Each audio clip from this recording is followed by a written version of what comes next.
There's a run on guns in Michigan. Really nice, man. I like it.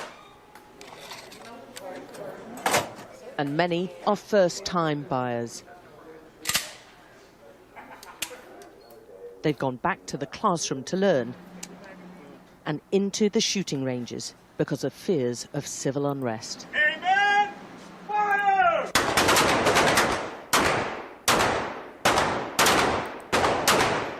And they come in and they don't even know the process. They don't even know what they have to do. All they know is they want to buy a gun. And I'm fielding over 100 phone calls a day for that too. I know.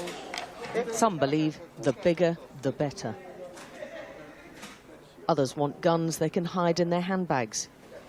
They're from all political sides and all driven by fear. People are doing things that we've never even thought about doing before. Taking it to limits that we never thought about going before. It's almost like a deterrent more than anything else. My goal is to never, ever have to use it. Anything can happen, so you just want to be as best prepared as, you know. We're going grocery shopping after this. Stock up the cupboards.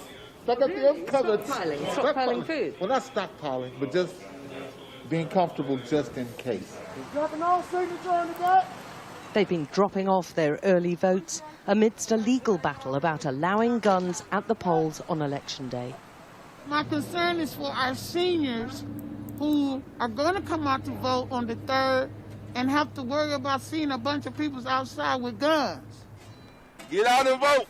And this in a swing state where the FBI discovered a plot to kidnap the governor over her lockdown measures and where multiple militia are active. Oh, it's horrible. You know, that's got to stop. These militiamen, they're radicals, you know.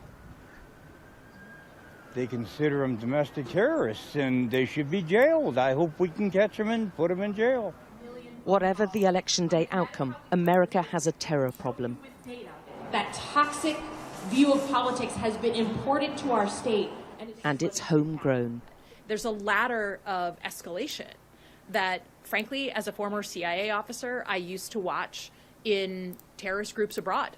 You know, how does a young man in the middle of Iraq go from being, you know, a shopkeeper to a terrorist?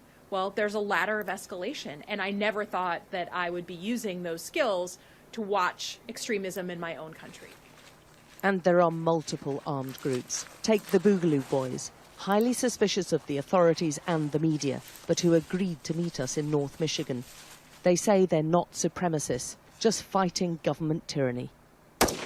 But in the last few weeks, they're among several outfits purged from social media as part of a crackdown on militarized groups. We watched them preparing, they said, for civil war. Several Boogaloos have been arrested across a string of states accused of plotting violent attacks. But these men insist they're defenders of rights, including the right to bear arms. As soon as we started coming to the public light, we were labeled immediately as terrorists, right-wingers, as even racists. Part of that also has to deal with the fact that if you don't agree to their ideology, they're going to label whatever they want to label you. Other people might sell freedom short, but that's not going to be me. So. And in reality, what does that mean? Taking on people, shooting people? I mean, what does that mean? Possibly could. If it comes to that. Yeah, if it comes to that, that could be an outcome. A sheriff is supposed to take a stand and say, not in my county, if a unconstitutional law goes forth, such as a lockdown or, you know, gun confiscation or anything of that. The election and the COVID restrictions have proved fertile ground for these militia to grow and recruit. The challenges they pose are going to be troubling America long after the polls close. Alex Crawford, Sky News in Michigan. America is on edge. A troubling new poll finds 77% of Americans are anticipating some sort of violent reaction to the election. Around the USA, more stores are boarding up, bracing for civil unrest. Big chains are taking steps to protect their merchandise. CVS, which has 10,000 stores nationwide, is leaving it up to local leadership to put up plywood boards. The Gap, which has 2,000 stores, says contingency plans are in place for any issue that may arise. Target, with 1,900 locations, says it was taking precautionary steps to ensure safety. And at the Adidas flagship store on 5th Avenue in Manhattan, they've not only boarded up their windows, they've also put up a sign that reads, "We've closed this store until further notice." At his command center in New York, security expert Pat Brosnan says, in his opinion, violence is inevitable. The probability of serious violence associated with the election and for days after the election is now in the probable box, no longer possible. In upscale Beverly Hills, military-style vehicles, on loan from the Santa Paula Police Department, will patrol the streets. Did you ever think in your wildest dreams that you would have to do this type of operation for an election? Never in my wildest dreams. You believe it's a deterrent? Oh, absolutely. Absolutely. That's in addition to the 80 armed guards from private security firms who've been hired to supplement the Beverly Hills PD. And for at least the next 2 days, the city is closing off world-famous Rodeo Drive. Things are so tense, a radio station in Orlando has decided its listeners are ready to de-stress with soothing Christmas music. Have yourself. So, starting Friday, it'll be all Christmas tunes all the time until, well, Christmas. Hey, by then, we should know who wins the election. Wisconsin, we're back.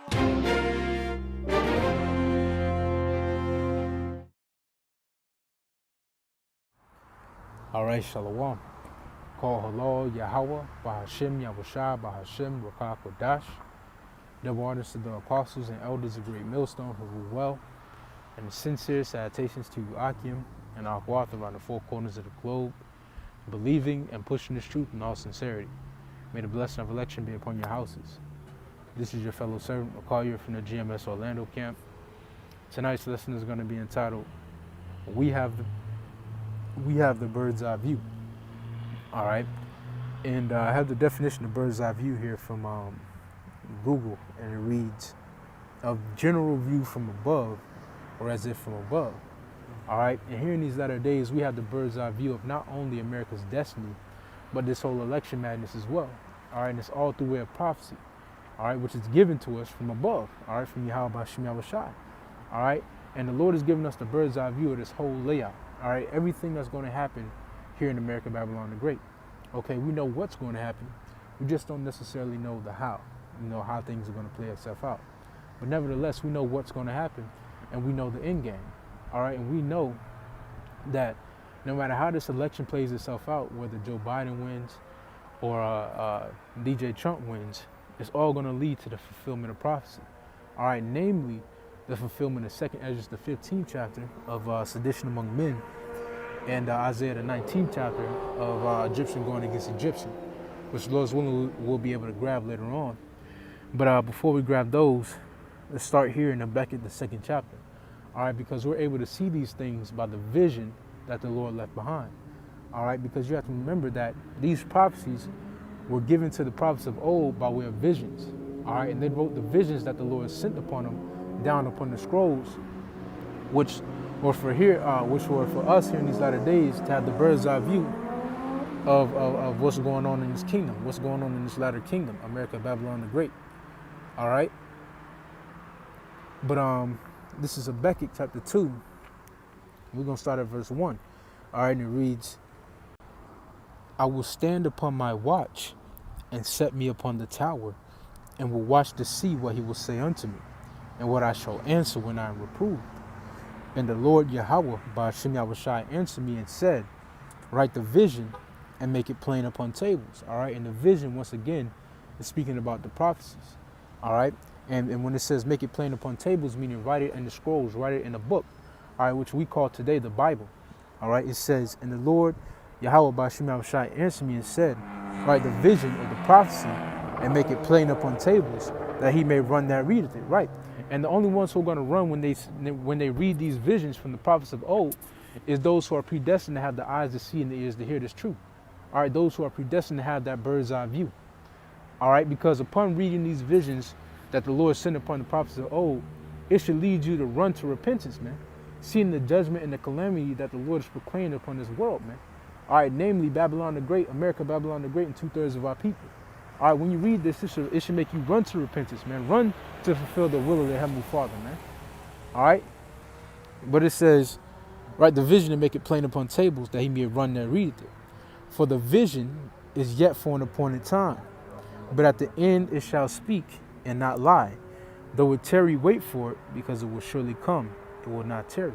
All right, in the vision, the prophecy was yet for an appointed time. All right, the reason why these things didn't happen back during the time of Habakkuk or Apostle Paul or Apostle John or Yahushua is because it wasn't during that time. All right, the reason why it didn't happen in our grandparents' time is because the vision wasn't for that time. All right, the reason why these visions are speaking the way they're speaking nowadays is because we're in that appointed time. We're in the time of the end.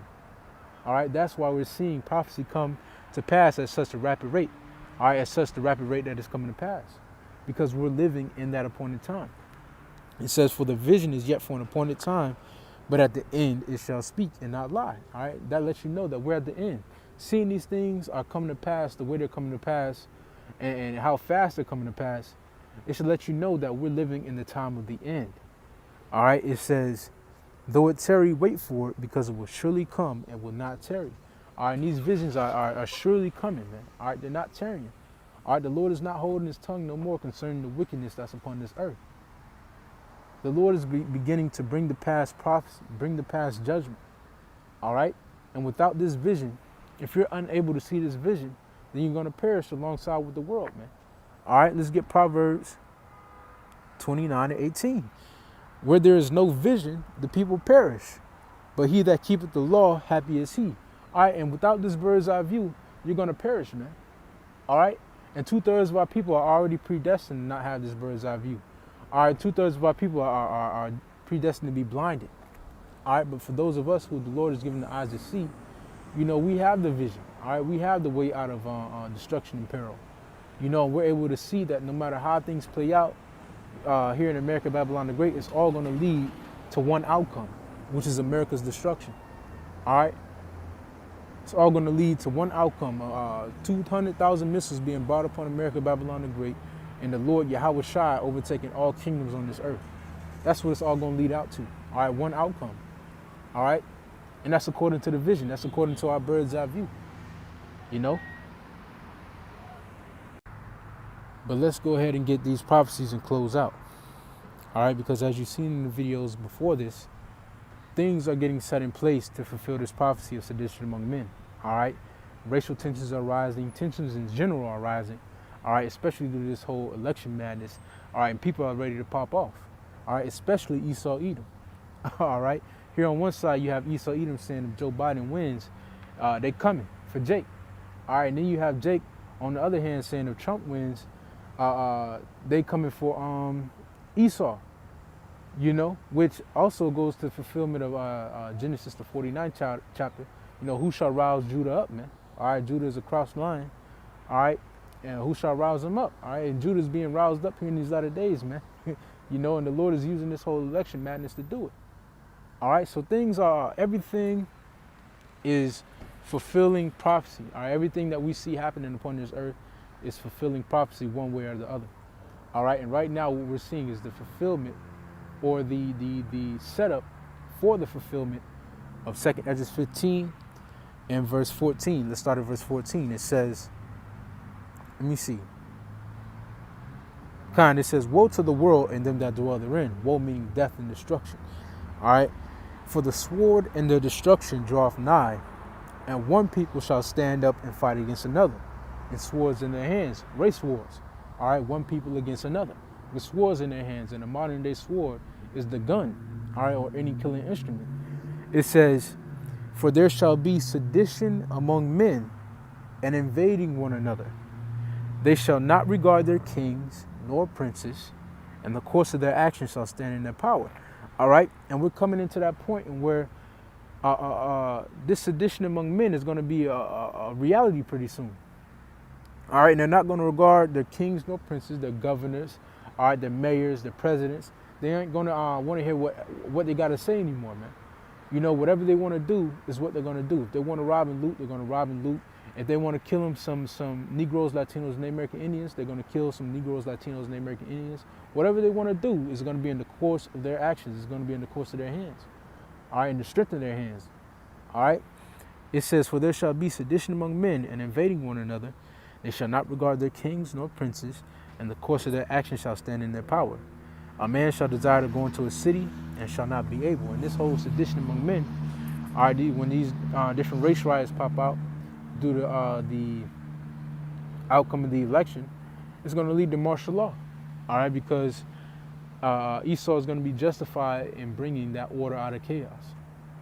All right, this plays in his whole order out of chaos agenda. All right, meaning order out of chaos.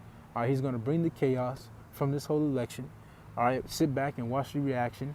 All right, and the reaction is more likely going to be negative from what we see going on.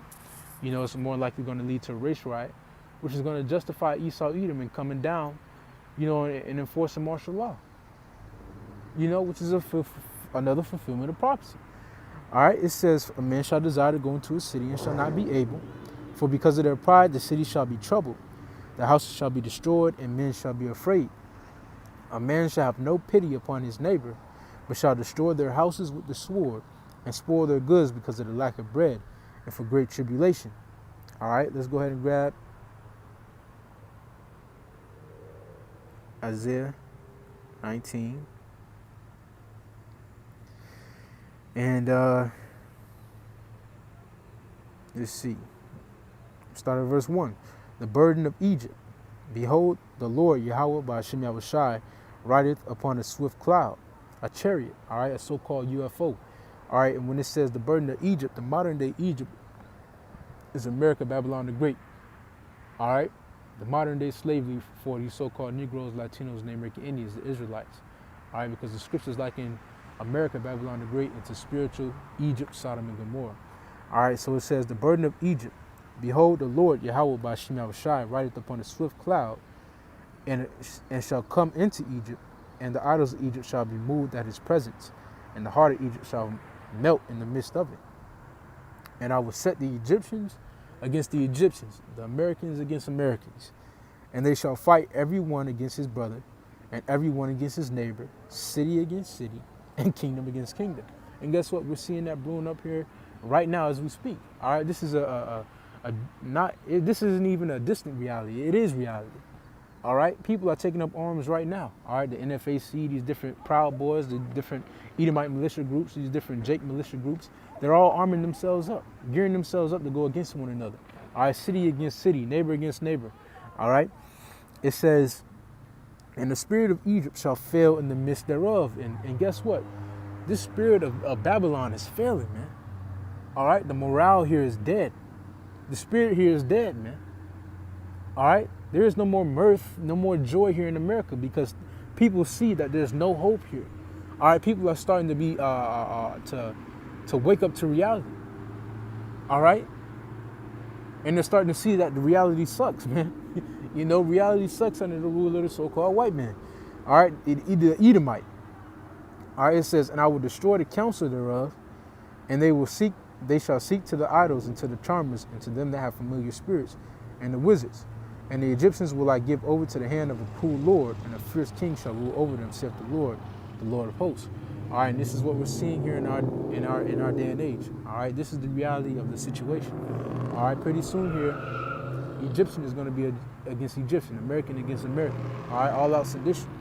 All right, so prepare yourself for these things and do not fear these things that are coming upon the earth. All right, because these things were not created for us to be destroyed in. They were created for the wicked to be destroyed in. All right, have confidence and faith that Yahweh B'Ashem Yahushua will get you through these things. All right, be confident that the Lord is dealing with you. All right, and that He'll preserve you out of the up and coming calamity. All right, let's get one more. Let's get Joshua chapter 1 and verse 8. No, it's like verse 9. It says, have not I commanded thee? Be strong and of a good courage. Be not afraid, neither be thou dismayed. For the Lord Yahweh by Hashem Yahushai, thy power, is with thee whithersoever thou goest. All right, you got to remember that the Lord is with you wherever you go. All right, wherever we may end up here in these latter days, the Lord is with us. All right, and the fact of the matter is, it's a high possibility that we might not even go through half of these harsh realities, you know, that we read about. You know, the Lord may preserve us through everything. You know, you never know. All right, so don't focus on that that what if we get destroyed, what if I get tortured. Focus on the what if I get salvation. What if the Lord lifts up that standard within me? What if the Lord performs miracles through me? You know, focus on that. Focus on that type of what if. You know, but that being said, you know, we can see the fulfillment of prophecy is on the way. All right, we have the bird's eye view. All right, and everything is able to be seen through the visions, through the prophecies. All right, and through these things, we're able to measure the times and know what's coming next. All right, or what should be coming next. You know, so with that being said, call halal Yahweh by Hashem Yahushai. Double honors to the apostles and elders of Great Millstone who rule well. Sincere salutations to you, Akim and Akwaf. All right, Shalom.